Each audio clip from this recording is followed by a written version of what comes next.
जमाना ना भूले। कहिया के दुश्मन तोहर गलिया के मामी कलिया की हमें मान गे शादी करा के हमरा दे जबी ससुर आबा बने भी हमारा वीरानी गे। हाँ शादी करा के हमरा दे जबी ससुर आबा बने भी हमारा वीरानी गे।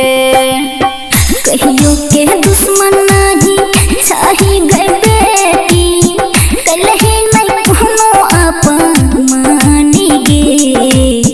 ईश्वर के लिखल बेटी माने कहनामा सब कोई जैसे ससुराली गे। बिना के लिखल बेटी माने कहनामा सब कोई जैसे ससुराली गे।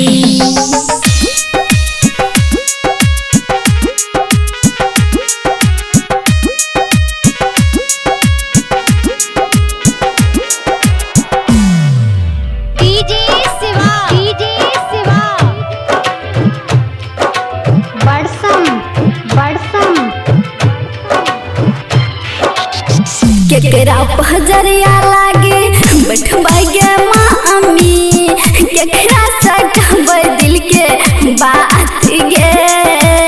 लहरा में छुटले सब संग सहेलिया धरै बिजोगिया के हाथ गे।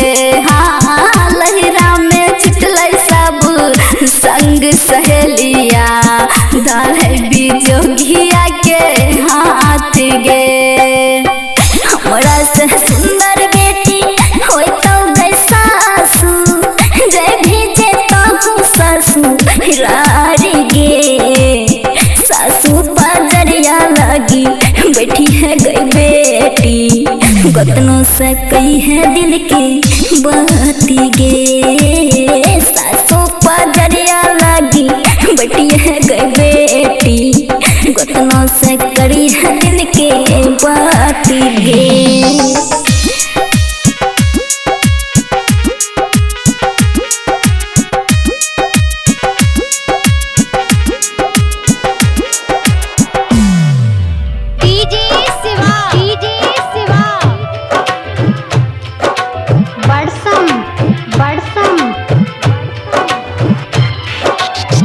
कल्पना राज का सुना गे मामी हो जाने सासु गोतनी या अपन गे।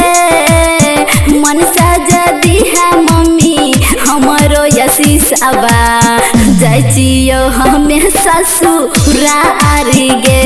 हाँ मन सजदी है मम्मी हमारो यशीश आबा जाइयो हमें ससुरारी गे।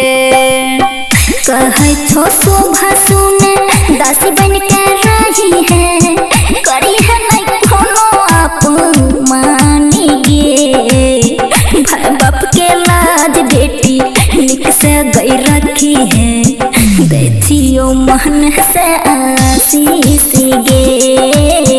भाई बाप के लाज बेटी निक से गई रखी है दैथियो मन से आशीष गे।